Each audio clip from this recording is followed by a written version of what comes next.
अस्सलाम वालेकुम रहमतुल्लाहि व बरकातुहू। उम्मीद है आप सब खैरियत से होंगे। आज मैं आपसे एक हदीस बयान करूंगी। हज़रत अब्दुल्ला बिन उमर रज़ी ताला अन्हा रिवायत करते हैं कि रसूल सल्लल्लाहु अलैहि वसल्लम ने इरशाद फरमाया, दो आदतें ऐसी हैं जो मुसलमान भी इनकी पाबंदी करे वो जन्नत में ज़रूर दाखिल होगा। वो दो आदतें आसान हैं लेकिन इन पर अमल करने वाले बहुत कम हैं। एक ये कि हर नमाज के बाद 10 मरतबा सुबहान अल्लाह ही, 10 मरतबा अल्हम्दुलिल्लाह ही, 10 मरतबा अल्लाहु अकबर पढ़े। हज़रत अब्दुल्ला रज़ी ताला अन्हा फरमाते हैं कि मैंने नबी करीम सल्लल्लाहु अलैहि वसल्लम को देखा कि आप अपने हाथ की उंगलियों पर शुमार फरमा रहे थे कि ये तीनों कलमात 10-10 मरतबा 5 नमाजों के बाद पढ़ने में 150 हुए, लेकिन अमाल के तराजू में 10 गुना हो जाने की वजह से 1500 होंगे।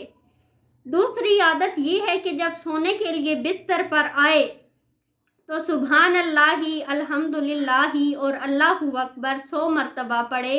इस तौर पर के सुबहान अल्लाही 33 मरतबा, अल्हम्दुलिल्लाही 33 मरतबा, अल्लाहु अकबर 34 मरतबा पढ़ लिया करे। ये पढ़ने में 100 कलमे हो गए, जिसका सवाब 1000 नेकियां हो गई। अब इनकी जो है वो और दिन भर की नमाजों के बाद की कुल मेज़ान 2500 नेकियां हो गई। आप सल्लल्लाहु अलैहि वसल्लम ने इरशाद फरमाया, दिन में 2500 गुनाह कौन करता है, यानी इतने गुनाह नहीं होते और 2500 नेकियां लिख दी जाती हैं।